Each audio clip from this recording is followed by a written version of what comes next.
오늘 저희들에게 주신 말씀은 열왕기상 13장 11절부터 24절. 베델 선지자는 왜 그랬을까? 같이 읽으시겠습니다. 시작. 베델에 한 늙은 선지자가 살더니 그의 아들들이 와서 이날에 하나님의 사람이 베델에서 행한 모든 일을 그에게 말하고 또 그가 왕에게 드린 말씀도 그들이 아버지에게 말한지라. 그들의 아버지가 그들에게 이르되 그가 어느 길로 가더냐 하니 그의 아들들이 유다에서부터 온 하나님의 사람이 간 길을 보았음이라. 그가 그의 아들들에게 이르되 나를 위하여 나귀의 안장을 지우라. 그들이 나귀의 안장을 지우니 그가 타고 하나님의 사람이 뒤따라가서 상수리나무 아래에 앉은 것을 보고 이르되 그대가 유다에서 온 하나님의 사람이냐? 대답하되 그러하다. 그가 그 사람에게 이르되 나와 집으로 가서 떡을 먹으라. 대답하되 나는 그대와 함께 돌아가지도 못하겠고 그대와 함께 들어가지도 못하겠으며 그대와 함께 떡도 먹지 아니하고 물도 마시지 아니하리니 이는 여호와의 말씀이 내게 이르기를 내가 거기서 떡도 먹지 말고 물도 마시지 말며 또 내가 오던 길로 되돌아가지도 말라 하셨음이로다. 그가 사람에게 이르되 나도 그대와 같은 선지자라. 천사가 여호와의 말씀으로 내게 이르기를 그를 내 집으로 데리고 돌아가서 그에게 떡을 먹이고 묵을 마시게 하라 하였느니라 하니 이는 그 사람을 속임이라.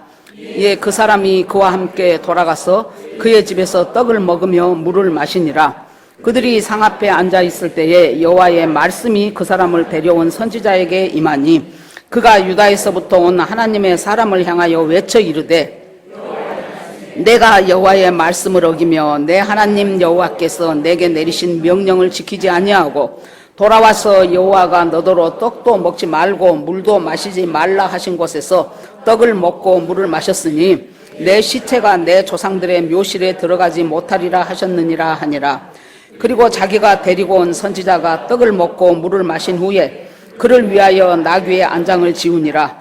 이에 그 사람이 가더니 사자가 길에서 그를 만나 물어 죽임에 그의 시체가 길에 거름바되니 나귀는 그 곁에 서 있고 사자도 그 시체 곁에 서 있더라. 아멘.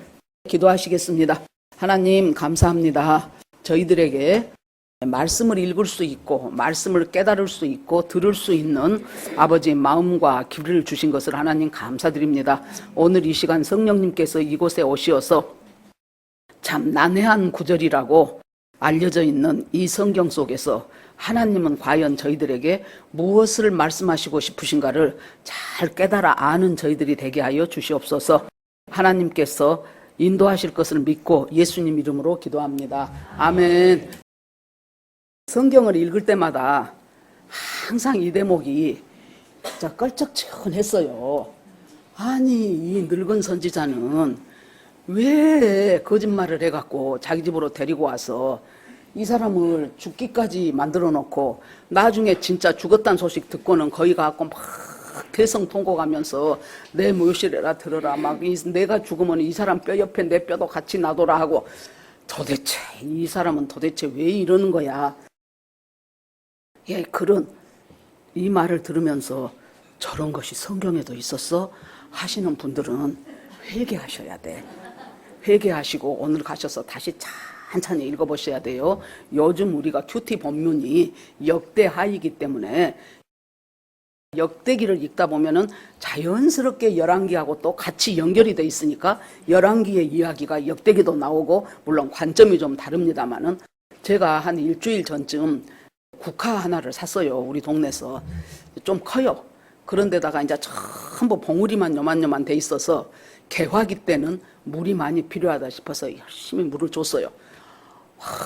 얼마나 이쁘게 피어갖고 내 생각이 앞으로도 2주일은 갈 것 같아요. 국화를 보고 또 그대로 넘어가면 안 되잖아요. 그래서 우리 서정주 시인의 국화 옆에서를 또 국화를 보고 내가 또 외워. 한 송이 국화꽃을 피우기 위해 봄부터 소쩍새는 그렇게 울었나 보다. 한 송이 국화꽃을 피우기 위해서 천둥은 먹구름 속에서 또 그렇게 울었나 보다. 그리움과 아쉬움에 마음 조이던 먼 젊음의 뒤안길에서 이제는 돌아와 내 누님같이 생긴 꽃이여. 내 노란 꽃잎이 피려고 간밤에 무서리가 저리 내리고 내게는 잠이 오지 않았나 보다. 이 서정주 씨가 어디서 살았냐면 여기 남현동, 여기서 아주 가까운 곳에서 사셨어요. 아마 그곳 주택에서 마당을 보니까 어느 날 노란 국화가 막 꽃잎을 터뜨리기 시작한 거예요. 그럴 때 이 시인의 마음에 이 꽃잎이 피기까지 봄부터 소쩍새는 몇 번을 그렇게도 울었으며 여름의 그 비바람 속에서 천둥은 그렇게도 쳤으며 지난 밤에는 된소리가 내리더니 드디어 네가 이 노란 꽃잎을 피웠구나. 시인의 눈에는 가을에 늦가을에 피어나는 이 꽃을 보면서 계속해서 봄부터 계속되어 온 그 자연의 섭리. 나중에는 서정주 씨가 예수 믿고 구원받고 돌아가셨어요. 이때는 지금 한참 불교에 심취해 있을 때입니다. 그럼에도 불구하고 이 시를 썼던 서정주 씨 시를 보면서 제가요, 이 역대기를 보면서 참 이스라엘의 이 역사가 한마디로 말하면은 봄부터 소쩍새가 우는 것처럼 태초 이전부터 하나님의 섭리 속에서 막 역사의 강은 포도히 흘러 여기까지 온 거예요. 한마디로 말해서 그 꽃이 피어나기 위해서 천둥이 먹구름 속에서 천둥이 쳤고 소쩍새가 울었고 서리가 내렸고 했던 것처럼 성부, 성자, 성령, 예수 그리스도 성자가 인간이 되어서 우리의 구원 역사를 이루기 위해서 그토록 많은 시대의 강을 건너서 여기까지 왔구나. 우리는 인류를 구원하고 민족을 구원하고 그것은 너무 커요. 내 자신을 한번 생각해 보면 돼요. 축소해 가지고 나라는 한 사람을 하나님이 구원 백성을 만들기 위해서 나라는 한 인간을 하나 남보다 잘한 것도 없고 거룩한 것도 없고 인성이 좋은 것도 없고 뭐 특별한 것이 없는 우리 하나를 하나님께서 선택하시고 예정하시고 택하시고 영접하게 하시고 의롭다 하게 하시고 성화시키고 나중에 영원한 나라에 가는 영화로운 곳까지 우리 하나를 인도하시기 위해서 여러분의 인생을 한번 생각을 해보시라고요. 중간에 믿은 사람도 있고 처음부터 모태신앙으로 부모님 믿는 속에서 자라나서 믿음 안에서 자란 사람도 있고 하나님께서 정말로 천둥이 먹구름 속에서 그렇게 운 것처럼 우리 주님 하나님께서 나라는 한 인간을 하나님의 사람으로 하나님의 자녀로 만들기 위해서 얼마나 많은 수고와 얼마나 많은 섭리와 얼마나 많은 사건과 사람을 만나게 하셔서 여기까지 오게 하셨는가. 이스라엘의 역사를 지금 이제 역대기를 보면 맨 왕들의 이야기가 나오죠. 이것이 단순한 저 왕은 이랬다 이 왕은 저랬다 그것이 문제가 아니고 이 왕들을 통해서 참 왕이 되시는 예수 그리스도는 과연 어떤 과정을 거쳐서 어떻게 우리에게 와서 우리를 구원하시는 구원주가 되시는가. 여러분 성경에 보면 얼마나 용서하란 말이 많이 나옵니까. 우리가 거의 날마다 외우다시피 한 주기도문도 우리에게 죄 지은 자를 용서한 것 같이 아버지께서 내 죄를 용서해 주시라고 우리가 기도하잖아요. 그러고 뭐 몇만 달란트 용서받은 사람이 100데나리온 못 받아갖고 그 사람 용서 못하고 하는 얘기도 나오고 그러면 우리가 용서해야 된다는 걸 다 알아요. 그런데 여러분 용서가 언제 된 줄 압니까? 내 인생의 구원 역사, 그것을 구속사라 그래요. 감옥에 가는 것이 구속사가 아니고 내 인생이 어떻게 죄사함 받고 구원받게 되었는가가 내가 깨달아질 때 용서 못할 사람이 없어져요. 내 인생의 구원 역사 가운데 저 사람은 그 일을 했었구나. 내가 구원받아가는 이 과정 가운데 저 사람은 이 부분을 담당했었구나. 그렇게 하면서 용서가 될 수밖에 없는 상황으로 몰고 가거든요. 이스라엘이 드디어 중간은 생략하고 다윗이 왕이 됐죠. 그래서 다윗이 너무 하나님 은혜가 감사한 거예요. 자기는 키 크되 아버지도 우습게 여기는 한 목동에 불과했는데 하나님이 자기를 이 나라의 왕을 세웠고 여호수아 때 이제 드디어 가나안에 가서 많은 땅을 점령하잖아요. 그런데 하나님이 이스라엘 백성에게 허락한 땅은 굉장히 컸어요. 저 유프라데스 강 그 입구에서부터 쭉 내려와서 애굽 그 입구에까지가 전부가 다 하나님이 허락한 이스라엘의 영토였습니다. 그런데 여호수아 때 가나안 땅을 차지했어도 그렇게 못했어요. 그랬는데 언제 이 영토를 다 차지했냐 그러면은 다윗 때. 하나님께서 여러분 우리가 성경을 보면서요 하나님과 나와의 관계가 바로 되죠. 그러면은 하나님께서 사람과의 관계를 바로되게 하시는데 어떻게 바로되게 하시냐 그러면은 다윗 때 보세요. 자기들이 이웃 나라들이 막 자기들이 싸갖고 와갖고 조공을 바치겠다 그래요. 그래서 조공을 바치고 이 나라에서 우리랑 친합시다. 저 나라에서 우리하고 함께 지냅시다. 그렇게 하면서 막 다윗한테 이렇게 막 떼다 바치는 일들이 일어납니다. 나라가 엄청 부강해졌어요. 땅덩어리도 거의 다 차지했어요. 그래 놓으니까 다윗이 생각하면 생각할수록 하나님 은혜인 거예요. 그래서 하나님 제가요 성전을 꼭 지어서 하나님 앞에 봉헌하고 싶습니다. 그러고 나단 선지자한테 말했더니 나단 선지자가 왕이시여 참으로 좋은 생각이십니다. 그렇게 하십시오 하고 돌아서서 가는데 하나님이 나단을 불러가지고 안 된다고 가서 말해라. 다윗은 그동안 이 땅들을 차지하기 위해서 많은 전쟁을 치렀다.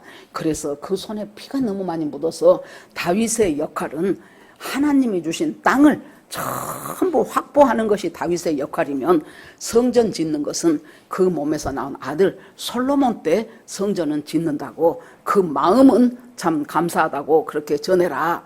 그래서는 이제 다윗은 진짜 성전을 짓고 싶었지만은 성전 지을 모든 재료만 엄청나게 놔두고 드디어 다윗은 죽고 솔로몬이 왕이 됩니다. 솔로몬은 정말로 온갖 복을 다 받고 났죠. 놀라운 아버지에다가 큰 영토에다가 거기다가 엄청난 부에다가 그러면서 하나님 앞에 성전을 역대하 보면은 성전 짓는 것부터 막 시작을 하는 거예요. 그래서 성전이 완공이 되니까 하나님 앞에 1000번제를 드리고 여러분 1000번제는 제가 그때 큐티 이 주보에다가도 써놨는데 1000번 번제를 드린단 말이 아니에요. 우리 한국 교회에서 그것이 조금 잘못 오용돼 갖고 하루 이틀 사흘 해갖고 1000번을 내가 번제를 드린다는데 아니요. 1000마리의 제물을 한꺼번에 주님 앞에 드리는데 1000마리의 제물을 번제로 드리니까 한 번에 1000마리를 어떻게 다 하겠습니까? 그래 놓으니까 적어도 보름 한 달 정도 걸렸을 거예요. 그 1000마리를 전부 하나님 앞에 번제로 드릴 때. 그러면서 나중에 이 솔로몬의 기도를 보세요. 솔로몬의 7가지 기도가 나오는데 하나님 우리가요 잘못해서 전쟁을 하게 된다거나 이런 일이 있을 때 우리가 우리의 죄를 회개하고 이 성전에 나와서 하나님께 용서해 달라고 기도하면 하나님이 들으시고 그 문제를 용서하시고 그리고 고쳐주시고 전쟁에 승리하게 하소서. 7가지를 제일 마지막에 뭐라 그래요? 우리가요 하나님 앞에 범죄해서 다른 나라에 포로로 끌려갔다 할지라도 포로로 갔으니까 못 오잖아요. 그런데 거기서 예루살렘을 향해서 몸을 돌리고 그쪽에서 하나님 우리가 잘못했어요. 우리가 죄 때문에 여기까지 끌려오게 됐습니다. 하나님 우리를 용서하시고 본토로 보내주시옵소서. 이렇게 하나님 앞에 회개하는 기도를 하거든. 하나님 들으시고 용서하시고 고쳐주옵소서. 그거 읽을 때 아니 나중에 자기 나라가 저 아수르하고 바벨론으로 다 끌려가갖고 정말로 거기서 엄청 노예로 사는 그것을 딱 보고한 것처럼 어쩌면 이렇게 이런 기도를 드릴 수 있을까? 하나님께서 네 그 1000번제를 받으시고 나서 내가 너에게 무엇을 하여 주기를 원하느냐? 그러니까 솔로몬이 뭐라고 합니까? 나는 부족하고 백성들의 수는 많아졌습니다. 이들을 재판을 할 때 바르게 재판을 해야 되는데 저에게 지혜를 주셔서 이 백성들을 바르게 판단하고 바르게 재판할 수 있도록 저에게 지혜를 주십시오. 그랬더니 하나님이 네가 부자 되는 것도 구하지 않고 오래 사는 것, 부와 수도 구하지 않고 그리고 원수 망하게 하는 것도 구하지 않고 네가 나에게 백성을 위해서 지혜를 구하였으니 네가 구하지 않는 부와 수까지 너에게 주겠다 그러죠. 그랬던 솔로몬이었어요. 그래서 이제 솔로몬이 드디어 성전도 다 지어놓고 그 다음에 이제 국방을 든든하게 하기 위해서 막 이제 성벽도 쌓고 성 안에 국고성도 만들고 또 무기를 두는 병기고도 만들고 이렇게 하면서 지나가는데 여러분 어떻게 됩니까? 이 안정을 내가 잘 지키고 싶다. 이 부강한 나라를 계속 부강하게 하고 싶다. 그러다 보니까 그러려면은 이웃에 있는 나라의 공주들을 왕비로 후궁으로 데려와야 돼. 그러면은 서로 사돈을 맺었는데 쉽게 침략이 되겠습니까? 그러니까 제일 첫 번째로 애굽이 그때 큰 나라였기 때문에 애굽에서 그 공주를 데려와 가지고 엄청나게 궁궐을 크게 지어줍니다. 그 공주의 궁을. 그러고 이제 그 옆에 모압도 데리고 오고 암몬도 데리고 오고 뭣도 데리고 오고 그렇게 해갖고 공주를 갖다가 우리나라도 옛날에 보면은 그 후궁들이 다 또 멋이 있잖아요. 희빈도 있고 무슨 숙정도 있고 뭣도 있고 이런 식으로 그런 것처럼 이 사람들이 이웃 나라에서 오면서 지 몸만 오는 것이 아니고 지 종교를 가지고 오는 거예요. 그래서 그모스 신을 갖고 온 사람, 아스다로 신을 갖고 온 사람, 갖고 와가지고 그 다음에 뭐라 그래요? 폐하. 이제 다음 달 며칠이요. 우리 신전 축제의 날인데 저한테도 작은 신전 하나를 만들어 주시면 거기서 제가 우리 신을 섬기겠나이다. 그리고 그 봉헌식 할 때 그 축제에 왕이 오셔갖고 잠깐 얼굴만 비춰주세요. 그러면 솔로몬이 생각할 때 그까짓 것 얼굴 한번 비친 것이 무엇이 그렇게 큰 문제겠냐 그랬겠지요. 그렇게 하니까 이제 그렇게 지내놓으면 그 다음에 이제 또 모압 공주가 그랬으면 그 다음에 암몬 공주가 아유 왕이시여 우리는 몇 월 며칠에 이렇게 신전에 큰 행사가 있는데 나도 그것 하나 지어주세요. 쟤는 해주고 왜 나는 안 해줍니까? 그러면 아마 솔로몬이 그때 일정이 겹쳐서 그날 내가 참석하기는 어려울 것 같다. 그러면 왕이시여 우리 부친 아버지께서 그날 직접 이곳에 참석하신다는데 그것이 왕의 얼굴을 안 비치면 아버지 얼굴이 뭐가 되겠습니까? 이럴 수도 저럴 수도 없이 이 사람들 그래서 나중에 가다 보니까 그 이방의 공주들이 끌어가는 대로 가서 섬기기도 하고 절도 하고 여러분 성경을 보면은요 처음에는 이 솔로몬은 그것들 믿고 싶은 생각 하나도 없었어요. 하나님을 면대한 것이 지금 한두 번입니까? 그런데 이렇게 하다 보니까 처음에는 그 여자들이 하자는 쪽으로 그냥 자의반 타의반으로 하다 보니까 나중에 말년에 가니까 어떻게 된 줄 압니까? 자기가 즐거워하며 해요. 여러분 죽는 순간까지 우리가 믿을 사람은 하나도 없어요. 내 자신도 못 믿어야 돼요. 그때마다 하나님 앞에 서서 내가 하나님 앞에 두렵고 떨림으로 구원을 이루어 가야지. 나는 상관없어. 내가 하나님을 벌써 만난 지가 언제냐. 하나님께서 나에게 지혜를 주시고 하나님께서 그때도 이렇게 나타나셔서 나는 하나님의 사람이지. 그렇게 했는데 여러분 그 후궁조차 왕비조차 처첩들이 전부 앞에서 1000명이었어. 1000명. 그러니까 늙어가니까 이 솔로몬은 완전히 나라가 흐물흐물해지기 시작한 겁니다. 그 일대를 제대로 못 가네요. 이미 솔로몬 때 나라는 금이 가기 시작했어요. 그리고 솔로몬은 죽고 르호보암이 왕이 됐어요. 그 아들이. 그러니까 이 왕은 이제 할아버지 훌륭하지요. 아버지 엄청난 권력과 부가 있죠. 이제 거기서 진짜 잘 태어나갖고 금숟가락 아니라 다이아몬드 숟가락을 물고 태어난 거예요. 그랬더니 그때 르호보암 때 참 거기서 똘똘했던 사람 하나가 있는데 이름이 비슷합니다. 여로보암. 그걸 어떻게 여러분들 저는 옛날에 구분을 했냐면은 솔로몬 하니까 로가 리을로 시작하잖아요. 그러니까 그 아들을 리을로 간다 그래서 르호보암 그랬거든요. 헷갈리지 않게. 이 여로보암이라는 사람이 하여튼 뭔가를 잘못해서 애굽에 피신가 있었어요. 피신가 있을 때 솔로몬이 죽고 그 아들 르호보암이 왕이 되었단다 하니까 돌아온 거예요. 그런데 이 사람이 이스라엘을 떠날 때 누구를 만났냐면 아히야라는 선지자를 만나요. 그래서 그 선지자가 여로보암을 보더니 자기가 입고 있던 옷을 12조각으로 찢어요. 그러면서 10조각을 딱 잡고 이것 네가 쥐어라. 하나님께서 이스라엘 백성을 12조각을 내서 그 중에 10조각을 10지파를 너에게 주신다고 한다. 그러면서 그 다음에 네가 다윗이 하나님을 섬겼던 그 길로 행하면서 여호와의 율법과 율례를 잘 지키면 하나님께서 네 왕위를 튼튼하게 계속하게 해주실 것이다. 그렇게 아이야 선지자가 그렇게 얘기를 했어요. 이것을 가슴에 딱 새기고 있었겠지요. 보통 선지자가 아닌데. 그러는데 이제 솔로몬은 죽고 르호보암이 왕 됐다는 소리를 듣고 여로보암이 애굽에서 돌아옵니다. 이 사람 영향력이 상당히 컸던 것 같아요. 많은 백성들이 여로보암과 같이 왕회가 합니다. 왕이시여 당신도 아시다시피 당신 아버지 솔로몬께서 얼마나 많은 성들을 짓고 국고성, 병고성 할 것 없이 엄청나게 많은 것들을 지었어요. 그러니까 그것을 집을 지려다 보니 첫째 사람이 동원이 돼야 되잖아요. 그러니까 사람이 동원이 돼요. 두 번째 뭐예요? 돈이 들어가야 집이 나오고 건설이 나오지 않습니까? 그러니까 이제 세금을 많이 내야 돼. 그러니까 일해야 되는 몸도 고달프지만은 세금 내야 되는 돈도 고달픈 거예요.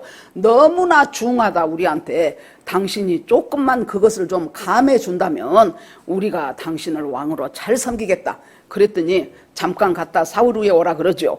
그러고는 아버지 때 그 잘 옆에서 정책을 보좌해주고 자문해줬던 원로들한테 물어봐요. 백성들이 와서 이만저만 한다고 하니까 내가 어쨌으면 좋겠습니까? 그랬더니 원로들이 있다가 그렇게 하십시오. 그 백성들 의견이 타당합니다. 그동안 근 20년 동안 가까이 된 거예요. 그동안 너무 고생도 많이 했고 부역도 많이 하고 세금도 많이 내고 일하는 동안은 농사를 못 지을 거 아닙니까? 그래 놓으니까 수입은 줄어드는데 맨날 짓고 또 짓고 하니까 그것에 대한 세금은 점점 많아지는 거예요. 그래 놓으니까 이 조세 정책을 잘못해버리면은 이 나라가 완전히 국민들이 반발하게 됩니다. 그러는데 그렇게 했으니 그 국민들의 백성들의 의견을 들어서 그것을 좀 경감해 주시면 그 잘 받들 것입니다. 그러니까는 그 말은 이 르호보암 귀에 들어오들 안 해요. 그래요? 하고 물어본 것이 아니고 들으면서 잊으면서 자기 친구들 불러요. 야, 이만저만 하는데 저 연세 드신 분들은 저 국민들 말 들어주라고 하네. 니들 생각은 어때? 그러니까 초장에 잘 잡아야 돼. 초장에. 지금 기싸움인데 저것들이 지금 새로 임금 냈다고 너를 우습게 보려고 하는 거잖아. 초장에 잘 잡아야 돼. 부부들도 결혼해갖고 괜히 초장에 기싸움 해갖고 진짜 초장에 회만 찍어 먹다가 끝나버린다니까 여러분. 초장 좋아할 일 아니에요. 초장 못 너무 초장이요. 초장에 잘 잡아야 돼. 초장에 잘 잡아야 돼. 그렇게 해가지고는 이것이 뭐라고 그 친구들이 뭐라 그래요? 절대로 기싸움에서 밀리면 안 된다. 3일 후에 오거들랑 내 새끼손가락이 우리 아버지 허리통보다 굵다. 우리 아버지는 너희들을 채찍으로 다스렸다면 나는 너희들을 정갈로 다스리겠다. 꼼짝도 말아라. 그래가지고는 이제 오니까 그렇게 대답을 하는 거예요. 이 르호보암이. 그러니까 이제 거기서 여로보암을 중심으로 한 이제 그 많이 모였던 사람들이 다윗하고 우리하고 뭔 상관이 있어? 어느 쪽부터 지가 왕이었어? 너가 할아버지 때 기껏 해봐야 목동에 불과했는데 하나님의 은혜로 왕이 되고 솔로몬이 되고 해서 끼게 봐야 지금 네가 이대째 아니여. 우리하고 똑같은 백성이었는데 그런데 우리를 그렇게 무시한다고? 그러면 다윗 식구들은 우리가 다윗한테 받을 몫이 무엇이 있냐? 우리는 우리끼리 가자 그래갖고 10지파가 싹 북왕국으로 몰려가 버렸어요. 둘이 남았어. 유다 지파하고 거기에서 베냐민 지파가 유다한테 붙었어요.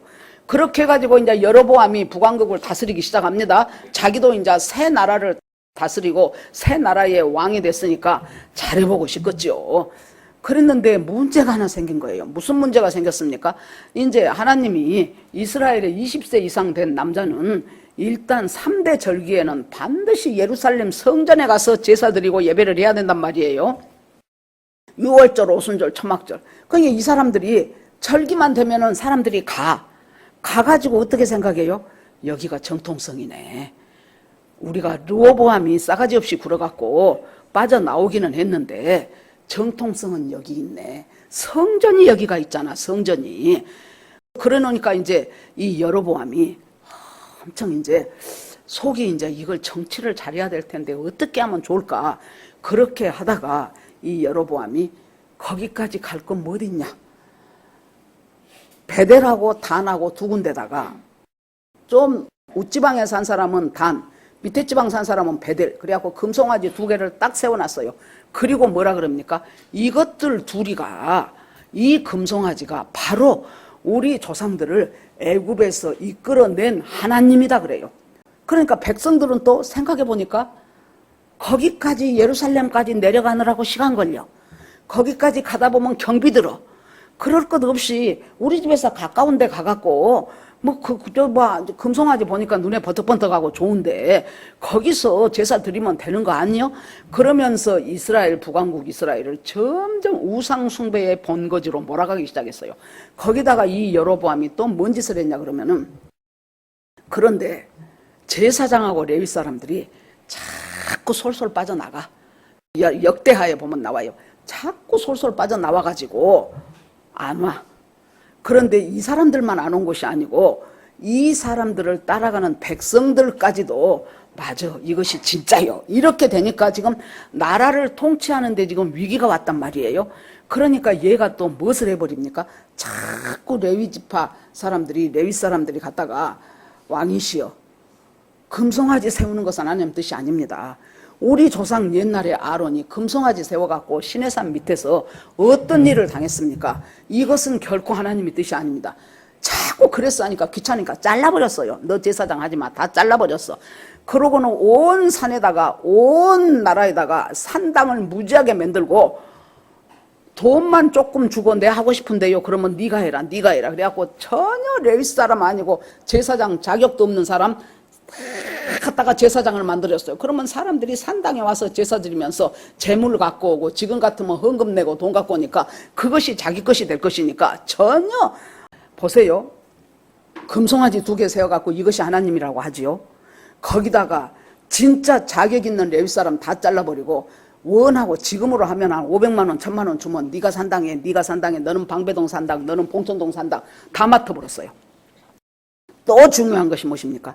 7월 15일이 7월 달에, 이제 우리 7월이 아니에요. 이스라엘 자기들 7월에 7월 1일에 나팔절이었죠. 7월 10일에 대속절이었죠. 7월 15일에 초막절이었죠. 이 초막절 행사를 갖다가 어떻게 해버린 거예요? 한 달 늘려버렸어. 절기를 바꿔버렸어요. 8월 15일로. 왜요? 안 겹치게 하려고. 그렇게 해가지고는 더군다나 자기들은 북쪽인데 조금 추수가 이제 북쪽 지방이 좀 늦어. 그 전에 우리도 쭉 기차 타고 가다 보면은 서울에서 기차를 타고 쫙 이제 광주까지 가잖아요. 그러면은 이제 저 전라도 쪽 가면은 이미 논을 다 별을 베버렸어요. 그런데 이쪽은 이제 누릿누릿하게 익기 시작해요. 그런 것처럼 저 북쪽 지방이 조금 추수가 덜 끝났어. 그래 놓으니까 이 초막절은 수장절이라고 하지요. 그래서 추수가 끝나면 거기서 껍질은 갖다가, 가라지는 갖다가 불에 태우고, 알곡은 갖다가 곡식이 됐든지 과일이 됐든지 저장하는 절기가 그때부터 이제 초막절이란 말이에요. 그러니까 그것을 8월 15일로 땡겨버렸어. 그러니까 보세요. 금송아지 세웠지요. 제사장 아무나 세웠지요. 산당 전국에 수도 없이 세워버렸지요. 거기다가 절기를 바꿔버렸죠. 그러자 이제 하나님이 유다에 살고 있는 하나님의 사람, 그렇게 와요. 이름이 안 밝혀졌어요. 하나님의 사람을 이제 우리가 유다 선지자라고 부릅시다. 그 유다 선지자를 하나님이 불러갖고, 너 이스라엘 베델에 가가지고 이것을 책망해라. 이것이 하나님 앞에 크게 저주받을 짓이라는 것을 네가 책망해라. 그러고는 이제 이때 이 사람을 올려보냈습니다. 그래서 이 사람이 유다에서 베델까지가 지금 우리라면 한 50리길, 40리길 정도 된다고 보면 돼요. 그러니까 뭘 타고 간다면 멀지 않지만 걸어간다면 상당히 힘든 거리죠. 아무튼 갔어요. 그런데 그때 딱 가니까 마침 그날이 자기들 절기에서 여로보암이 이제 왕이 대표로 재단 앞에서 분향을 하고 있는 중이었어요. 그런데 이 남쪽에서 온 선지자가 그걸 딱 보면서 다나 하고 제단을 향해서 말하기를, 앞으로 다윗의 자손 중에서 요시아란 왕이 태어날 것이다. 근데 이 요시아가 너희들이 지금 가짜로 드리는 이 금송아지한테 드리는 이 가짜 예배에, 이 산당 예배에, 그것을 갖다가 이 요시아라는 사람이 완전히 박살을 내고 이미 그 산당에서 죽어버린 그 옛날, 이것이 지금 그 시점에서 요시아가 얼마 후에 나타나면 300년 후에 왕으로 나타날 사람이에요. 그것을 지금에 와서 이 여로보암한테 요시아란 사람이 나타나갖고, 그때 이 가짜 제사 드리는 이미 300년 후니까 다 죽어서 해골밖에 없을 거 아닙니까? 그것들을 갖다가 전부 다 불태워버린다는 거예요. 이 제단에서. 그래서 그 해골들을 갖다가 그것까지는 했는지 안 제가 생각하기에는 큰 망치로 갖다가 팍팍팍팍팍 깨버리지 않았을까 싶은데 모르겠어요. 그것은. 그래가지고는 그것들을 다 불태워버린단다. 그러니까 이제 어마무시한 얘기지요. 그런데 이것이 진짜로 이루어질지 안 이루어질지 징조가 뭐냐? 바로 지금 네가 서서 여로보암 네가 서서 분향하려고 하는 그 단이면 노수로 만들었잖아요. 그 단이 둘로 쫙 쪼개져 버리고 그리고 그 위에 있는 재가 싹 밑으로 빠져버릴 것이다.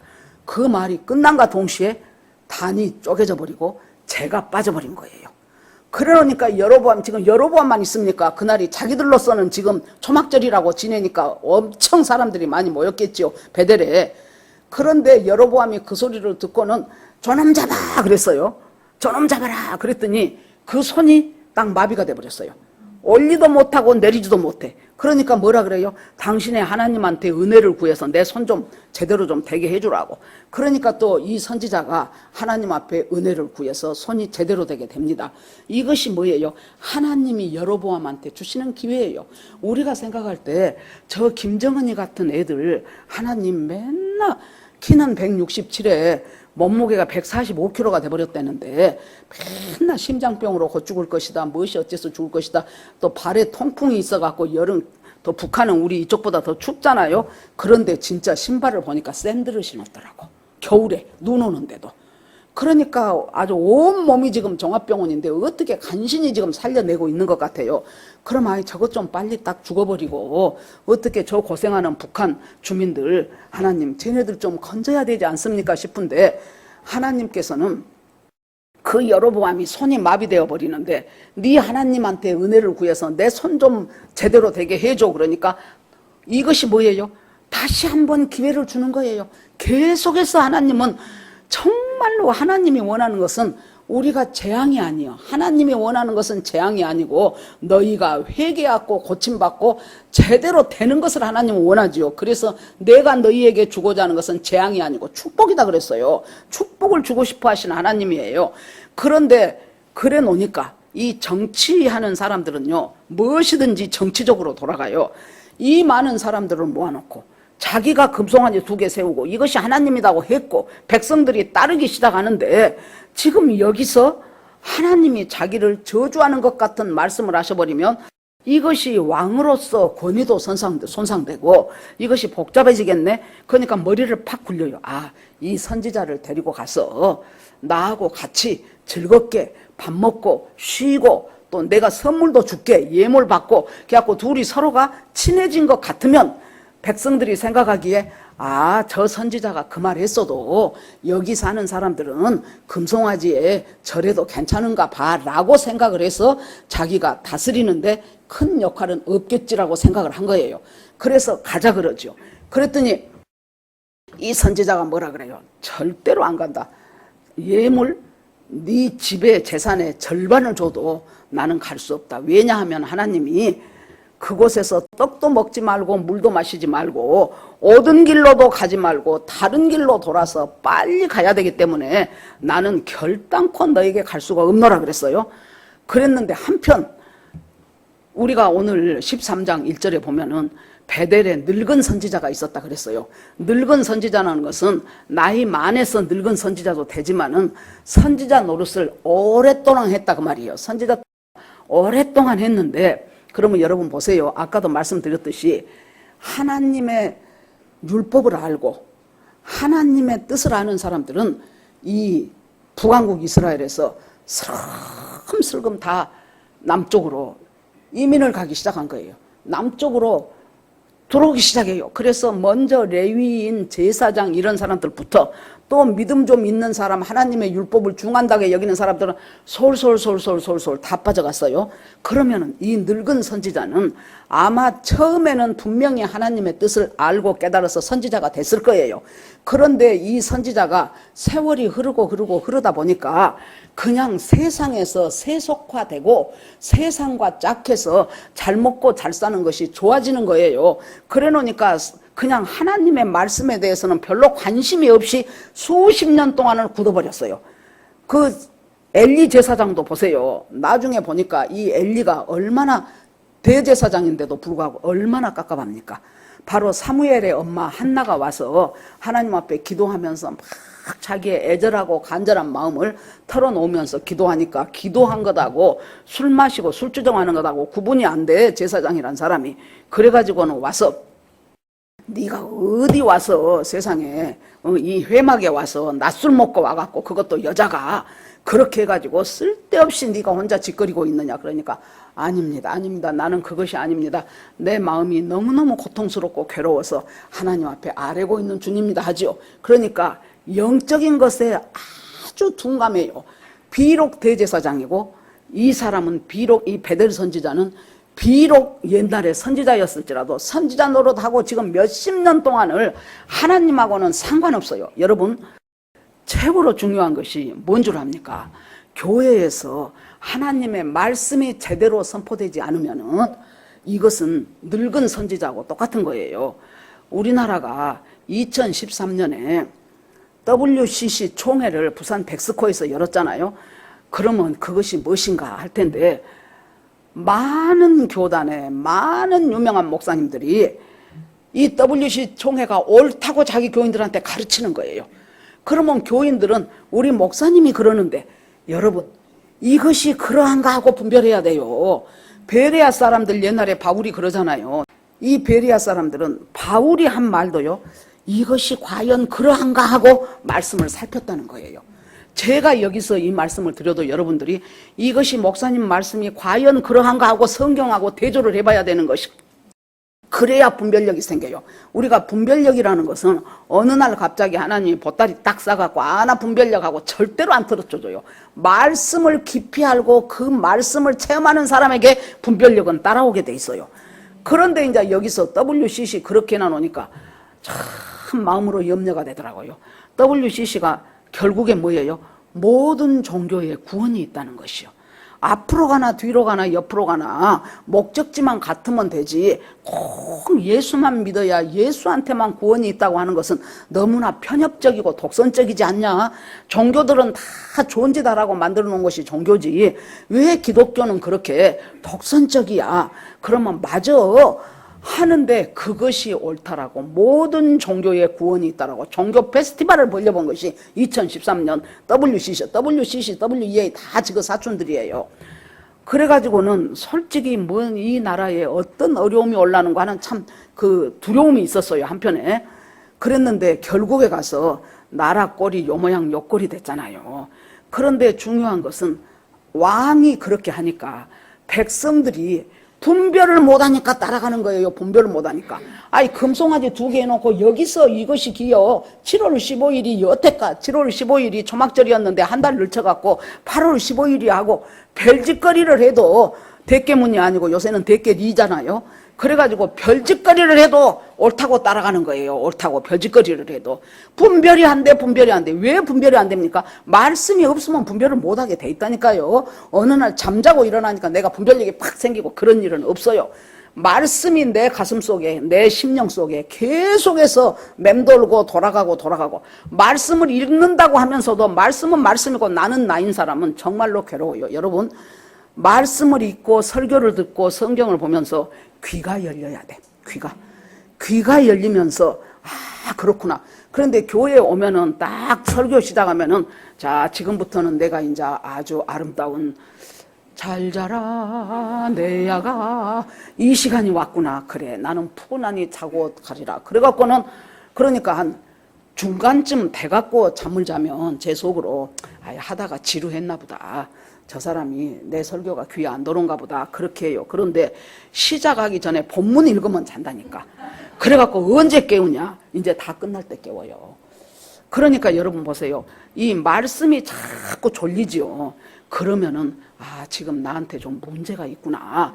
하나님, 나에게 말씀을 맛있게 들을 수 있는 귀를 열어주시고 그 마음을 열어주시기를 원합니다 하고 기도할 필요가 있어요.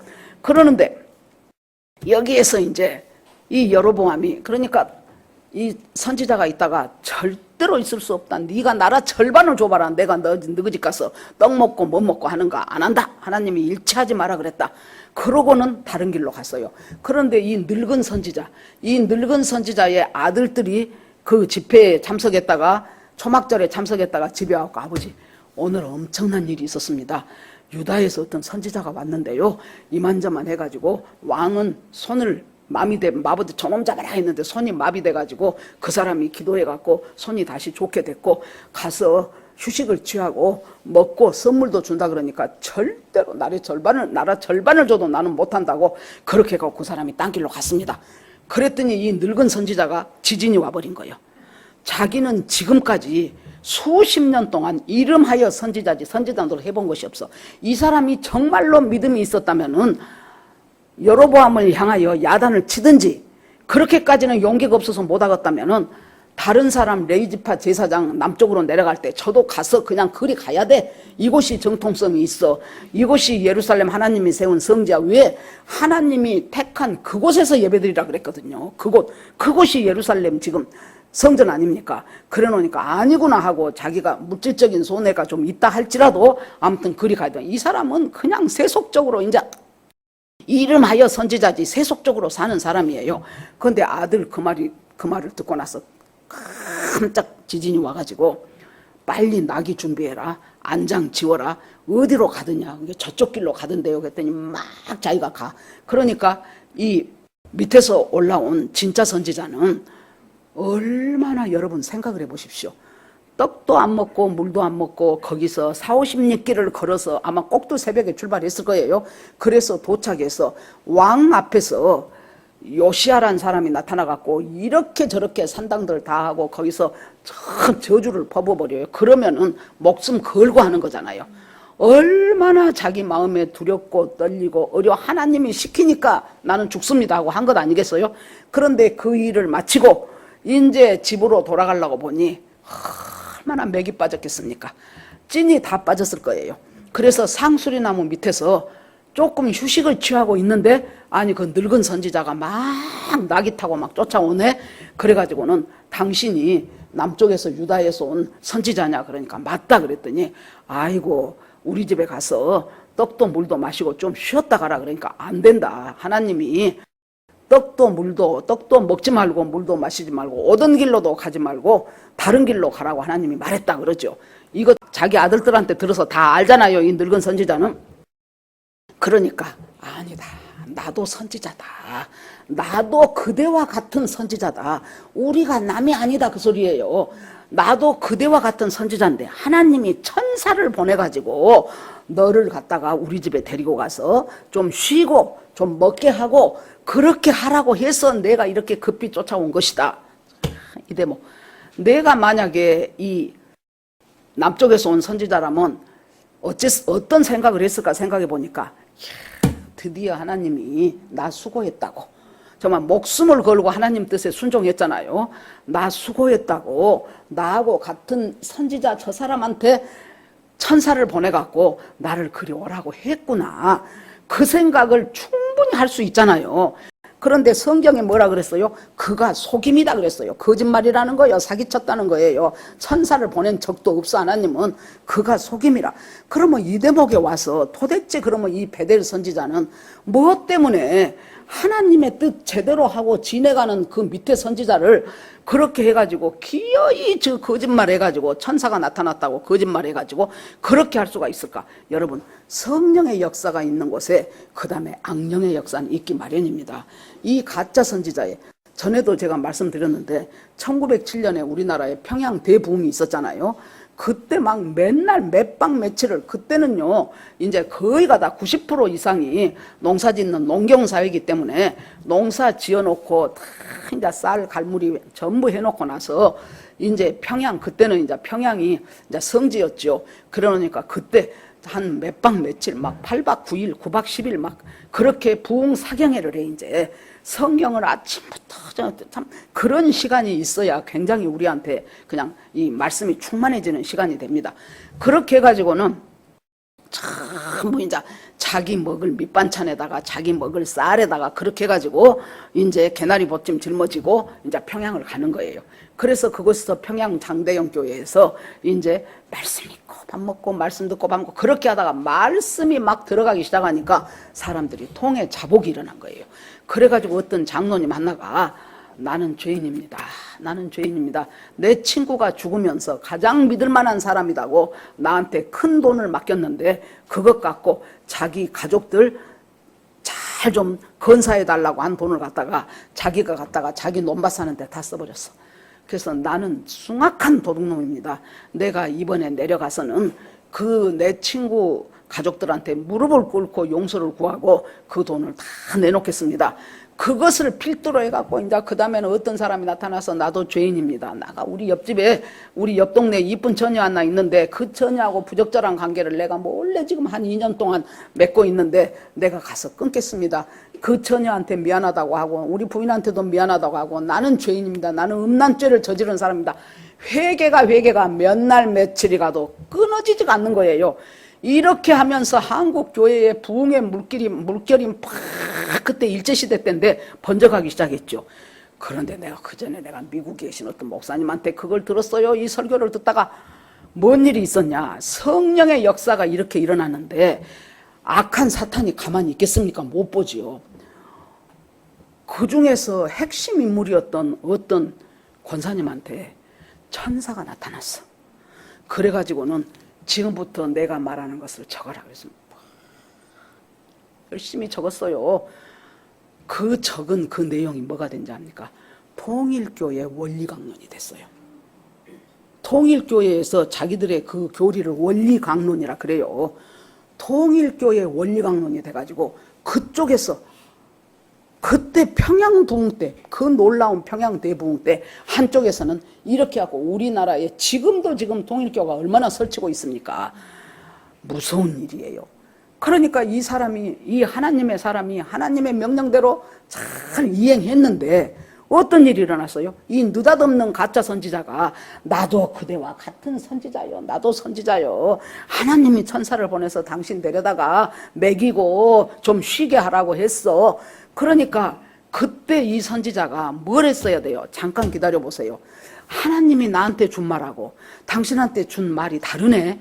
잠깐 기다려보세요. 내가 하나님 앞에 한번 물어보리다. 그러고 하나님, 정말로 하나님이 천사를 보내서 저 사람 집에 가서 나를 쉬게 했습니까? 그러면은 하나님이 뭔가 이 사람한테 아니다 빨리 돌아가라 그랬을 거 아닙니까?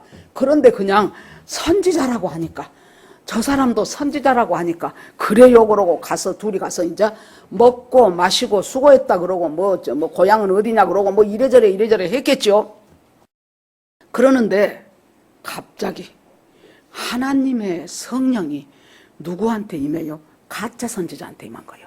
이 진짜 배기가 아니고 가짜한테 임해갖고 하나님이 막 말을 하게 해요. 그러니까 이 사람은 입은 빌려줬지만은 실은 이 말은 하나님이 하시는 말이에요. 뭐라 그래요? 왜 내가 너한테 이곳에서 떡도 먹지 말고 물도 마시지 마라 그랬는데 어떻게 해서 너는 떡 먹고 물 마시고 이렇게 할 수가 있냐? 그래서 너는 이제 길에서 객사를 당할 것이라는 거예요. 그래서 네 조상의 묘실에 들어가지 못할 것이다. 이스라엘은 우리하고 다르잖아요. 이렇게 천연 굴이 있으면 최고로 부자들은 천연으로 만들어진 굴이 자기 가족의 묘가 돼요. 그러면 안 그런 사람들은 그 굴을 또 만들어요. 자기가 무덤을. 그래가지고 예를 들어서 할아버지가 돌아가셨다. 그러면 할아버지를 여기다 나 이제 그 무덤으로 갖고 가서 그러면 이제 막 세월이 흐르면서 풍화작용이 돼가지고 이제 그러면 뼈를 수습을 해가지고 그걸 갖다가 저 안에만큼 놔둬요. 그러면 그 다음에 할머니가 돌아가셨다. 그러면 또 그런 과정을 거쳐서 또 할머니 나. 아버지 돌아가셨다. 그러면 또 그렇게 해서 아버지 나. 그러니까 한 묘가 형성이 되면은 가족 대대로 그 묘실에 들어가는 거예요. 그런데 네가 조상의 묘실에 못 들어간다는 것은 너는 어디서 죽어버렸는지 시체도 못 찾은다는 소리예요. 그러니까 엄청난 저주예요. 객사예요. 네가 하나님의 명령대로 하지 않았기 때문에 너는 객사를 당할 것이라는 거예요. 그래놓고 자기도 놀랬을 거야. 내가 이 사람 잘 알지도 못하는데 내가 이 사람 진짜 백인가 다시 한번 확인하려고 데꼬라 그래 와서 저기 집서 밥 먹이고 했는데 왕이 못한 것, 내가 이 사람하고 이렇게 하면은 일반 백성들이 보기에 아, 저 사람이 신령한 선지자구나 그렇게 알아줄 수도 있어. 뭐 여러 가지 이제 성경에 해석이 안 나와서 그 정확한 것은 몰라요. 아무튼 어떤 마음에서든지 그렇게 했는데 갑자기 하나님이 자기 입을 열어서 막 말씀을 하게 하니까 그 말씀을 해놓고 나서 자기도 그런다고 이 사람 그렇게 죽게 할 수는 없는 것 같잖아요. 그래 놓으니까 빨리 나귀를 갖고 오라고 아들들한테 명해갖고 안장을 채워갖고 당신 이 나귀 타고 빨리 집으로 가시오. 객사하지 않을 만큼 하나님이 그런 말을 했지만은 지금 여기 가는 도중에는 아닐 만큼 그렇게 해서 빨리 당신 집으로 가서 그것이 그냥 지나가면 좋고 설령 죽더라도 집에서 편히 죽었으면 좋겠는 거예요. 그렇게 해가지고 나귀를 빨리 가서 이것을 타고 가라고. 그렇게 하니까 이제 나귀 타고 가지요. 나귀 타고 가다가 길에서 사자를 만나갖고 사자가 이 사람을 콱 물어 죽여버렸어. 그러고 희한한 것이 뭐예요? 대개 사자는 절대로 배 안 고프면은 다른 동물을 안 잡아먹어요. 그런데 배가 고파서 이 사람을 잡아먹으려고 죽였다면은 이 사람 죽음과 동시에 질질 끓고 지위가 있던 곳으로 가야 돼요. 그런데 자, 이 가운데다가 이 유다에서 올라온 선지자 시체 놔두고 한쪽에는 사자가 있고 한쪽에는 타고 온 나귀가 있어. 그러니까 나귀하고 사자가 둘 다 이 사람을 지키는 것 같이 그렇게 되어 있는 거예요. 사람들이 지나가다가 그것을 보고 이 베델의 늙은 선지자한테 가서 조금 전에 당신 집에서 같이 먹고 마시고 쉬고 했던 그 선지자가 저기 길가닥에 사자가 죽여놨는데 사자가 한쪽에 서 있고 한쪽에는 나귀가 서 있고 이것은 곧 뭐예요? 이것은 우연이 된 것이 아니고 하나님이 이 일을 이루셨다는 것을 지금 보여주는 하나의 증거잖아요. 그렇게 돼 있습니다. 그랬더니 이 선지자가 또 나귀를 타고 쫓아갑니다. 거기가 어디요? 쫓아가가지고 저것을 나는 이 대목에서 항상 웃기더라고. 자기가 그렇게 해서 데려다 놓고 결국에 죽도록까지 유도를 했는데 죽었다고 너무너무 슬퍼하면서 대성통곡하면서 내 형제요 내 형제요. 에이, 미친놈 아니요 그랬어. 내가 보면서 진짜 나는 성경 볼 때마다 이거 무슨 미친놈이야 사이코패스요 이상한 종자네 그랬거든요. 그래가지고는 막 아주 슬퍼했단 말이 진심으로 슬퍼한 거예요. 진심으로. 그러면은 이 사람은 지금까지 아까도 말했던 것처럼 처음에 선지자 타이틀만 붙었지 실은 이 사람은 선지자 노릇 전혀 안 하고 하나님의 음성도 안 들려 이제 이 사람한테는 그렇게 해가지고 그냥 나 편히 먹고 사는 것이 자기의 일상의 이제 일이 된 거예요. 그런데 이 진짜 선지자가 와갖고 그대로 이루어지고 재단이 쪼개지고 재는 쏟아지고 마비됐던 여로보암 왕의 손이 하나님 은혜로 다시 고쳐지고 그러면서 자기도 생각지도 않은 말을 하나님이 하게 해서 갖고 막 입에서 터져 나왔는데 그대로 이 사람이 길에서 객사를 해버렸네. 그때 이 가짜 선지자, 이 선지자 옛날에 선지자 노릇했고 지금까지 그동안 수십 년 동안 하나님의 음성하고는 관심도 없고 하나님의 뜻하고는 관심도 없고 여로보암 왕이 가짜 금송아지를 2개나 만들어도 그것하고는 나하고 아무 상관이 없는 완전히 무뎌져 버린 이 베델 선지자는 마치 뭐가 같아요. 아무리 엄청난 선지자를 하나님이 보내갖고 그들의 회개하고 죄를 촉구를 해도 어떤 누가 들으냐 어떤 뭐 개가 짖냐 하고 자기들 살도록 온갖 우상 다 섬기고 온갖 우상 다 섬기면서 살아가는 이스라엘 백성하고 똑같은 사람이 지금 이 베델의 선지자라고요. 그런데 이 선지자가 이 진짜 선지자의 여러분 이스라엘 백성의 죄에 비하면 이 유다에서 온 선지자는 죄도 아니요. 그거 밥 좀 먹고 물 마신 것이 무엇이 그렇게 큰 죄입니까? 목숨을 걸고 와서 하나님이 하라는 말에 순종한 사람인데 그런데 이 사람이 죽음으로 말미암아 이 가짜 선지자가 완전히 뒤집어져 버린 거예요. 그러면서 형제야 형제요. 자기가 내가 못하던 사람이냐 내가 하나님의 음성 듣고 구원받아야 했고 이 백성들한테 하나님의 말씀을 전달해야 될 그것이 내 사명 아니냐. 근데 나는 그것하고는 전혀 상관없는 인생을 수십 년 동안 살고 다른 제사장 레위지파들이 다 지금 남쪽으로 내려가도 저는 이곳이 좋사오니 하고 그대로 살고 있었던 자기 자신에 대한 엄청난 통해 자복이 막 그때 생겨버린 거예요. 그래가지고 형제야 형제여, 나는 정말 심히 통곡하고 슬퍼하면서 이 사람 시체를 자기가 가져다가 자기가 장사 지내고 그리고 자기 가족의 묘실에다가 자기 묘실에다가 이 사람 시체를 옮겨놔요. 그리고 자식들한테 뭐라 그래요? 내가 죽거들랑 내 뼈도 이 사람 옆에다가 나란히 묻어도 나란히 놔둬라. 그 말은 뭔 말이에요? 이제부터 나도 이 사람과 같은 길을 가겠다 그거예요. 그러면 여러분 생각해 보세요.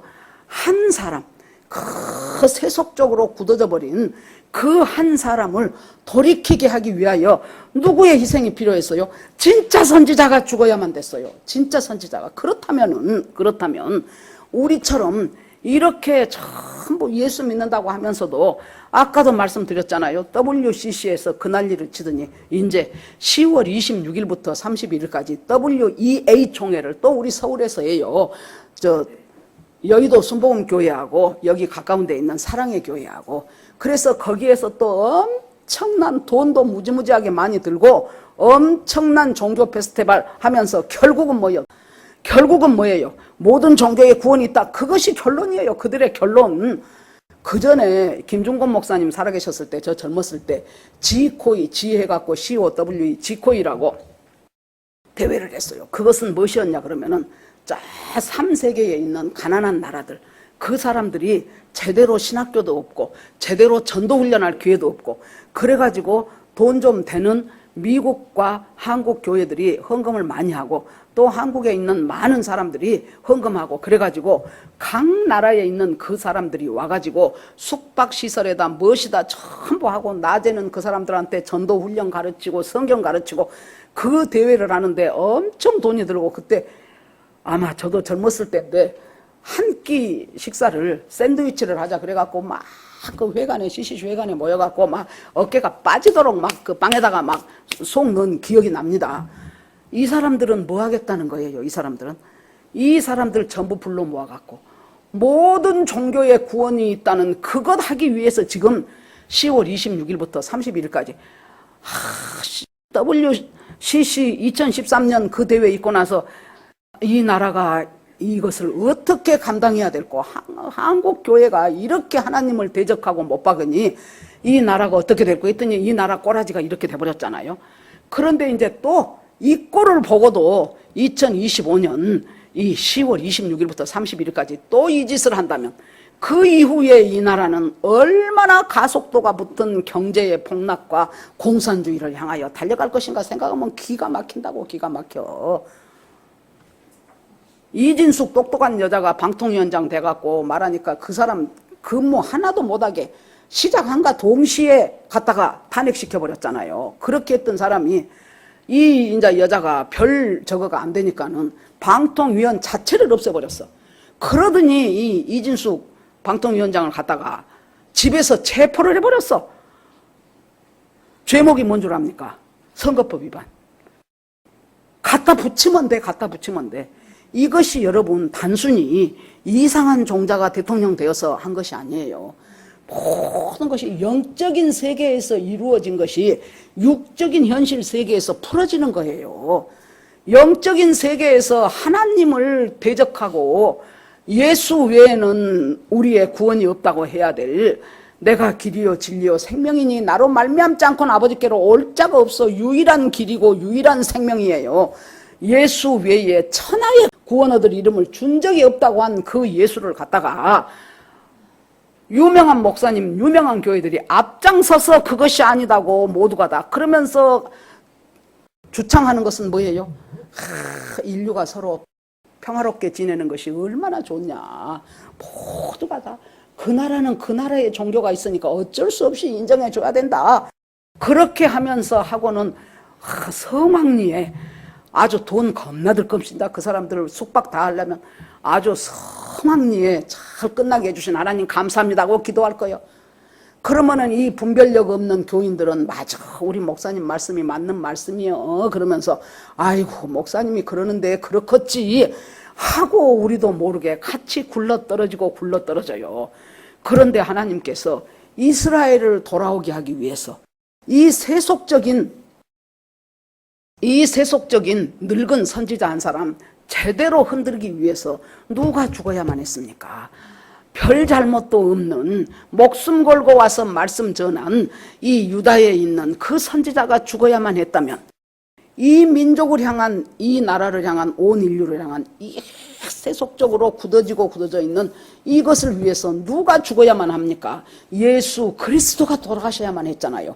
그래서 그 예수 그리스도의 보혈의 피로 말미암아 나를 살리는 것이, 여러분 얼마 전에 찰리 커크라는 32살밖에 안 된 젊은 아주 보수의, 자기 부인 이야기도 들어보고 하니까 이 사람은 완전히, 누가 물어봤대 죽기 전에, 당신이 앞으로 30초 후에 죽는다면은 당신은 무슨 말을 마지막으로 하고 싶습니까? 그랬더니 오직 예수 그리스도만이 내 구주입니다. 그 말하고 죽겠다는 거예요.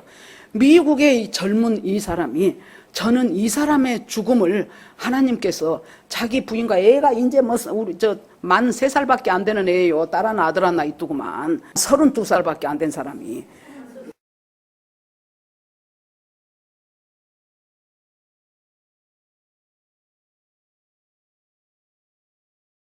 인간적으로 보면은 기가 막히잖아요. 기가 막힌데 하나님께서 왜 이 사람의 죽음을 허락하셨을까? 트럼프는 그냥 암살하려다가 여기 고개 확 돌리고 저것 하려다가 총알이 습겨 나가갖고 귀에서 피만 났잖아요. 이 사람은 그래가지고 엄청나게 애리조나주 출신인데 거기에서 장례식을 하는데요. 큰 지금 그 홀에서 7만 몇천 명이 모였는데 바깥에 있는 사람까지 다 합하면 10만 명이 넘는 사람이 장례식에 참석을 했는데, 미국에서 링컨 다음으로 인기 많았던 레이건 대통령 장례식에도 그렇게 사람들이 안 모였답니다. 아마 하나님께서 이번에 지금 윤 대통령은 엄청나게 정말로 기가 막힌데요. 한 끼를 어쩔 때는 무엇으로 준 줄 압니까? 컵라면 하나하고 건빵 몇 개 준대요. 무슨 짓이냐고. 이것이 아주 사악하기가 이런 말을 할 수 없는 그 종자들이에요. 그래가지고는 그런 속에서, 그런데 이 12.3 계엄으로 인해서 어떤 일이 생겼습니까? 생각지도 않았던 2030 젊은 사람들이 깨나기 시작한 거예요. 윤 대통령 계엄이 없었으면 내가 나라 꼬라지가 이렇게 되어가는 것을 참말로 몰랐겠습니다. 인터넷 잘한 2030, 이제 10부터 시작이에요. 그 사람들이 막 드러나서 있기 시작하고, 자유대학 막 청년들이 나가기 시작하고, 윤호개인 부르기 시작하고, 이렇게 나라가 지금, 그것이 지금 큰 수확이라고 생각합니다. 제가 생각할 때는. 그러고 정말로 하나님 안에서 살고 싶어 하는 사람들이 깨어나서 기도하기 시작하는 것. 끊임없이 계속해서 동성애 반대하고 이렇게 나가죠. 그래서 예수 그리스도, 지금까지 뭐라 그래요? 온 길로 가지 말고 돌아가라 그러잖아요. 지금까지 내가 살아온 길, 그 늙은 선지자가 살아온 세속적인 선지자의 길을 살지 말고 이제는 십자가의 길로 가라는 거예요. 이제는 다른 길로 가라는 거예요. 그래서 이 한 사람 하나 제대로 깨우치기 위해서 이 별로 죄 없는 이 사람의 목숨을 하나님이 가져가셨다면, 우리 하나 제대로 살기 위해서 예수 그리스도가 십자가에서 우리를 위해서 대신 죽으시고 십자가 지게 하신 이 놀라운 사건이 어찌 우연이겠냐 그 말이에요. 그 진짜 보수주의자이고 진짜 예수 잘 믿는 32살밖에 안 되는 그 젊은 사람이 학교 가갖고 모든 대학에서, 이 사람이 이제 터닝 포인트 18살 때부터 시작을 했다 그래요. 터닝 포인트 맞죠?